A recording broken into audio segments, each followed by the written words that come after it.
Alright, before I start, you know the whole review thing, I just want to make it clear that yeah, I do like this game, right? And yeah, I do play it in my spare time. However, I'm still going to point out the flaws in the game's design and by extension, point out why I do still play it. Oh, and bear in mind that I'm a Survivor main, so feel absolutely free to take this with a grain or two of salt. Alright, now that we got that out of the way, let's start the review. Dead by Daylight is a game made by Behavior and centers around 4 survivors and 1 killer. The survivor's goal is to repair 5 generators scattered at random points around the map, which power 2 exit gates. These gates are then opened and the survivors escape through them. The killer's goal is to stop them from doing exactly that. The survivors play in third person and the killer plays in first person. One hit from the killer sends the survivor into the injured state, which means they leave blood trails under louder, but the real reason to be scared of being injured is because once you get hit, another successful one sends you into the dying state. Sounds ominous? That's because once you're in the dying state, a killer can pick you up and hook you on these sacrificial things around the map. The killer can damage generators, which slowly regresses its percent that you've charged it over time, and each has specific abilities unique to them. Okay, now that you guys know what the game is, I'm gonna start nitpicking the absolute shit out of the game. Number 1, it's fucking boring. Every single game plays out the exact same. Survivors do gens, or they fail and they get killed. There aren't that many maps to begin with, and only about 3 of them are actually good, but which mean they're easy to traverse for survivors and killers alike, hence making it a fair playing field. Then you've got shit like the game.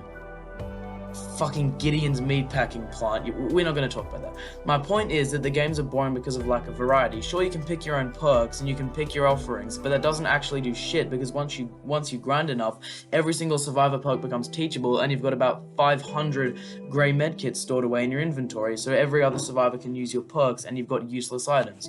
So the survivors literally only vary in appearance, which is already monotonous as hell. Secondly, the gen spawns are random, but they aren't, really random like a dice roll. What the game does is it chooses spots for the gens to appear or not to appear. So you've got spots all over the map which are just designed for gens, simply put, which again makes it more boring all over again. Everything you do in this game takes a really long time, especially when there's a killer hunting you down, which is a very nice segue into our next problem, tedium.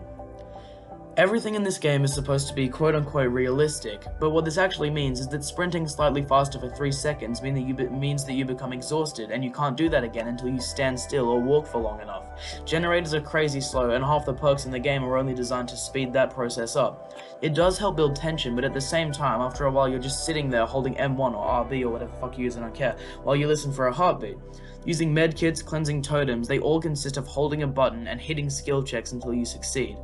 Fucking Among Us made tasks better than this, and remember that this is the bulk of the gameplay. The bulk of it. The other half consists of outrunning the killer when they inevitably find you, that is, if you can even have any hope of outrunning them.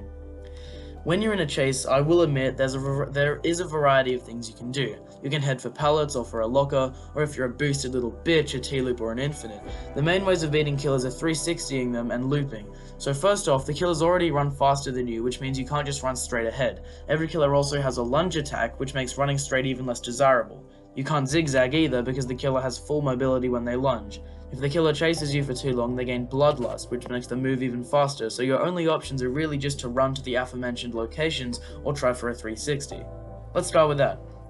Because survivors are in third person and many killers telegraph their moves before attacking, you can try quickly spinning in a circle so the killer misses their attack, which momentarily makes them look down and move slower, giving you a chance to escape or gain more ground. It's essentially the equivalent of a 360 no-scope, except you can use a scope. Yeah, I actually really like that way of saying it. It's a 360 no-scope, except you can scope in. Anyway, that's what 360ing is, and it often leads to killers losing your location because, remember, you play in third person and they play in first person. Or they just end up straight up DCing because they had a hard day at work and the last thing they need is your 360ing shit tonight.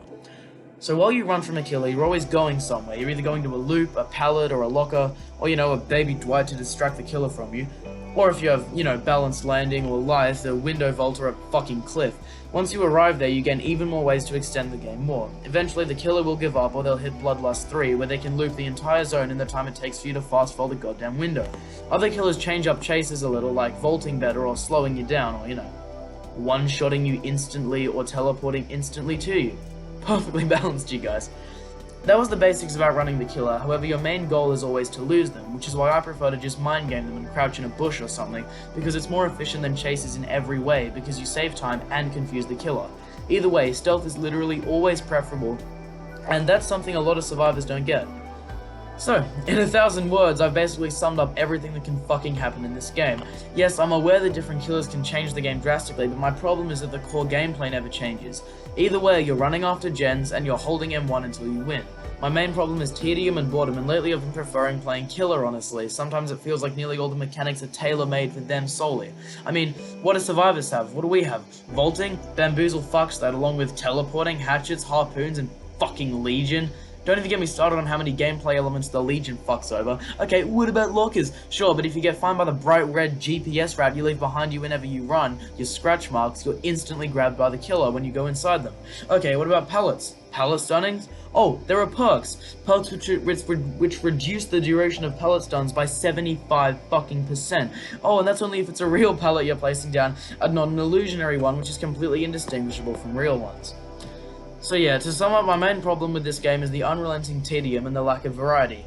Every perk is teachable, killer and survivor, and there are only 4 different add-ons, and half of the offerings you can do help you grind to get more blood points. I've chugged over 100 hours into this game and I'm already burned out, and I got 92% synchronization on fucking Assassin's Creed 3, so I've got a pretty high tolerance for tedium. Anyway, I hope you enjoyed the video. You probably didn't, seeing as I was a righteous cunt the whole time. But, I mean, you know, if you want to subscribe, feel absolutely